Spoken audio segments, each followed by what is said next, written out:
আজ আমি আপনাদের সাথে এরম নরম তুলতুলে গোলা রুটি বা বলতে পারেন ময়দার চিলা রেসিপি শেয়ার করব। আপনারা এটা সন্ধ্যের জলখাবারে বা টিফিনের জন্যও বানিয়ে নিতে পারেন। এটা ঠান্ডা হয়ে যাওয়ার পরও ঠিক একই রকম নরম তুলতুলে থাকে। তাহলে দেখুন এটা আমি কিভাবে তৈরি করি। সবার প্রথমে একটা পাত্রে 1 কাপ পরিমাণে ময়দা নিয়ে নিচ্ছি। তারপর ওতে একে একে 1.5 চা চামচ পরিমাণে চিলি ফ্লেক্স দিয়ে দিচ্ছি, আর দিয়ে দিচ্ছি স্বাদমতো লবণ। কিছুটা পরিমাণে দিয়ে দিচ্ছি মিহি করে কুচোনো রসুন, আর দিয়ে দিলাম কিছুটা কুচোনো ধনেপাতা। তারপর অল্প অল্প জল দিয়ে এটার ব্যাটার তৈরি করে নেব। ব্যাটারটা খুব বেশি পাতলা বা খুব বেশি ঘন তৈরি করবেন না। ব্যাটারটা আমার গোলা হয়ে গেছে। এইবার চিলাগুলোকে ভেজে নেব। তার জন্য আমি এখানে তাওয়াটা গরম হতে দিয়েছি। তাওয়াটা গরম হয়ে গেলে ওতে ব্যাটারটা দিয়ে দেব,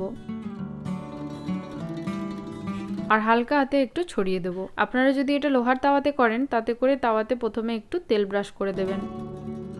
যখন দেখবেন উপর সাইডটা পুরো শুকিয়ে গেছে তখন দেখবেন চারিপাশটা এইরকম ছেড়ে ছেড়ে আসছে। তারপর এটাকে অপর দিকে পাল্টে দেব। দুই পাশটা ভালো করে সেঁকে নিতে হবে।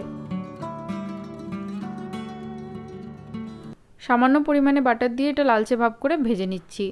আপনারা চাইলে এর জায়গায় সাদা তেলও ব্যবহার করতে পারেন। আপনারাও একবার অবশ্যই এই রেসিপিটা ট্রাই করে দেখবেন, আর কেমন লাগলো আমাকে জানাতে ভুলবেন না।